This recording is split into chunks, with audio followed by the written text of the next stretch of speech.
Hey everyone, welcome back to Curly Views for Yous.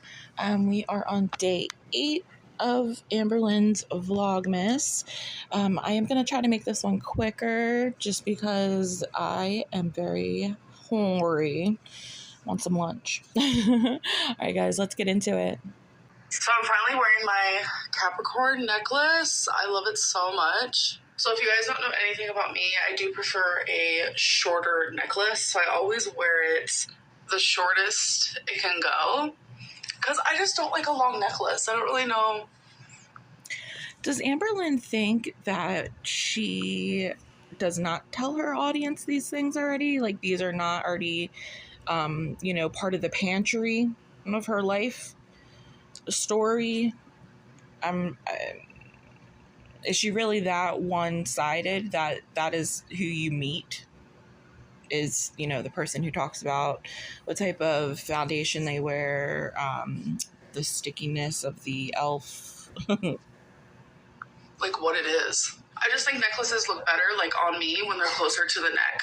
So for today's perfume, I'm going to be wearing some of this Marc Jacobs perfume. She sounds dead inside, dude. Perfume in Perfect. It's just this a little. Is what I'm missing. Just a reminder, I am speeding her up to 1.5. Sampler. Oh my god, it smells so good. I don't think I'm gonna wear any earrings. So I do want to talk to you guys about something.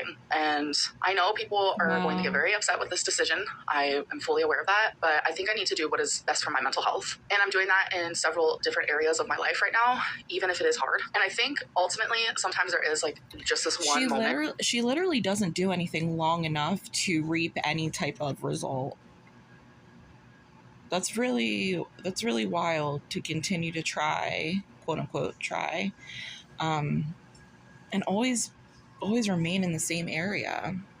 Where it's like the straw that broke the camel's back, or it's like the one last drop of water that overfilled the cup. And sometimes it's not even warranted, but it's just like that one thing that's like, you know what, I've just like had enough. But for me, it's two instances. And yes, this is about my cat Rarity. First one is people comparing it to a cat that my uncle had who lived across the street from me when I was 4 years old. That was an outside cat that went missing. When people compare that, like literally I was 4, wasn't even my cat. When people what sucks is that Amberlynn is the one who told us these things, right?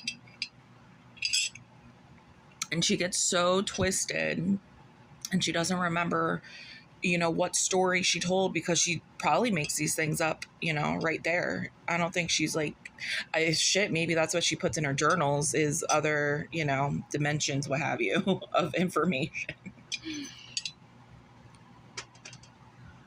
Compare that to Rarity, it invalidates the pain that I'm going through with Rarity. And it kind of takes away everything that I've shared about this situation. This whole thing has been absolutely heartbreaking for me in more ways than one. I have lost a fur baby that I considered, my daughter. Like I can't have real children. That was taken from me when I was diagnosed with cancer. My fur babies are like my kids and I love them. Have I been perfect? No, I was never taken care of as a kid. I was never taught normal things. So when I started raising 3 fur babies of my own, that was a big change for me. I have never and would never do anything to hurt them or to make their existence harder. I have tried everything I can to love them and care for them because they are ultimately my world. And I love them so fucking much. Like you guys have no idea. Like I think that's why this bothers me so much is because they're like one part of me that has been constant. They're my family. They're like it's pretty wild to see the cycle in real time. I'm very new to girl world and it's just she's a very interesting person. Truly my family, and they've been my constant for like 8 years now, like 8 to 9 years. I look at them as if like they're parts of my heart that is just like up and walking around. They're truly everything to me. But like people comparing my uncle's cat that was an outside cat. Let me see if I can get it back. I want to show you guys that the deceased cat that the Humane Society has is not Rarity. I know there are a lot of people who genuinely care and they're like, oh my god, is that Rarity? Because a lot of you also love her too. But it's like for those people, I wanted to put your guys' mind and heart to rest. And I didn't feel comfortable like sharing the girl's voice. That's why I took a screenshot of the voicemail. But it's like people are like, oh, that was probably Tommy who actually sent that voicemail, or Amberlynn probably sent it to herself. So you know what? Just one last time, just literally one last time, to prove that I'm not lying, here's the voicemail. Because I don't think the transcript is correct when it comes to her name, so that's why I didn't like block it out or anything, but I did edit it out when she said her name because I do not want to reveal that. And I also am not showing the number or anything like that because I do consider that some form of doxing, and I am not going to do that. People always want to think that there's more to the story and that I'm lying and that this or that, and it's just become a lot.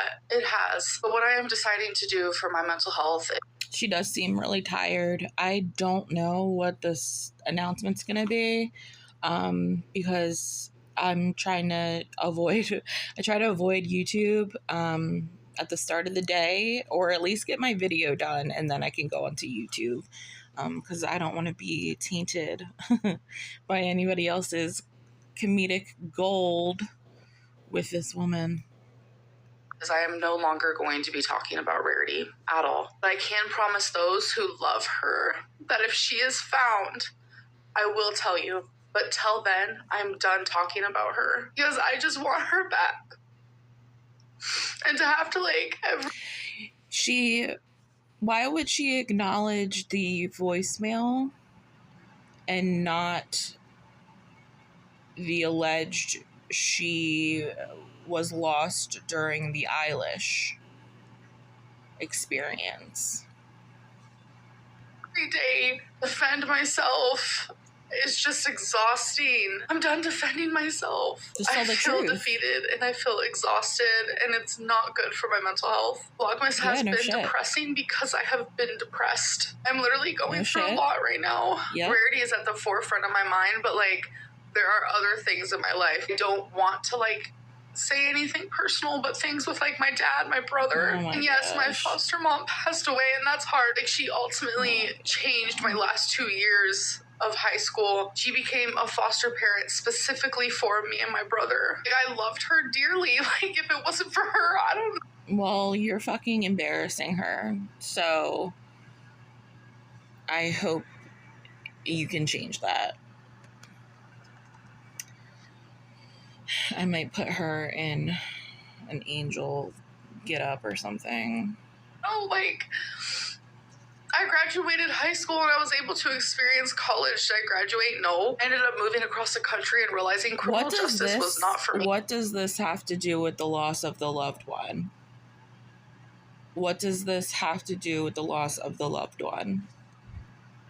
That's what I was majoring in. And then at that point, I was like, I don't really know what I'm passionate about. So I never went back to college. But regardless, that foster mom and my foster dad literally changed my life. She's so funny. I still remember in college, one of my first classes I took, we had to write a 10-page essay on someone we looked up to. A lot of people chose celebrities, not gonna lie. I chose her. That's how much she altered my life in a good and positive way. And those are just the things that I'm willing to share. I wonder what personality traits she inherited from that foster parent. I'm currently going through. I don't want this Vlogmas to be depressing because I like to go back and look at old Vlogmases, and to know that this one has been so strange, miserable for me. It's just hard to wrap my head around because Christmas is my favorite time of year, and it doesn't even feel like Christmas at all for me right now. I have to take the steps, even if it's hard, doing things to improve my mental health. And one of them is no longer talking about Rarity. And I'm tired of constantly trying to defend myself and prove myself. I just can't do it anymore. I can't. And I hope that you guys genuinely understand that. Please. Again, I am sorry this Vlogmas has been depressing, but I am going through a lot right now, and that's definitely reflecting in my content. And I hope that to change soon. But I do hope that you guys enjoyed this Vlogmas. Thank you for spending it with me, and I will see you in my next one. Bye. Bye, Amber. All right. Well, that was it, everybody. My questions include what happened to the therapist that she was quote-unquote vibing with. Other questions include, why are you parting your hair like that? That's a new look. I've never seen that ever. If anything, I've heard your distaste for a side part. And yeah, that's all I got for us today too. Plus, like I said, guys, I'm hungry. All right, I hope everybody has a great rest of your day. Enjoy the rest of your weekend. and see ya. Bye.